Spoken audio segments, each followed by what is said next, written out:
Everyone, this is Tim from YourSixStudios. Today in this video, I'm going to go and show you how to update your Joy-Con controller on your Nintendo Switch. So maybe you're having an issue with it, stick drift, or some sort of other issue. Let's go to System Settings, scroll on down, go to Controllers and Sensors, and we have wonderful things under here like Change Button Mapping, Controller Vibration on or off, Pro Controller Wired Communications on or off, and then we finally have Update controllers. Update connected controllers. Some controllers cannot be updated. So let's select A on here. All right, all controllers are up to date. So it looks like I don't need to update it.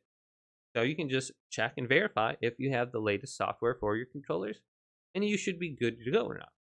Now, if you are getting stick drift, you probably want to recalibrate your control sticks right here and the motion controls as well. So just go to this right here, and then you can go through the different steps to calibrate it. And that should eliminate some of the stick drift that you are having.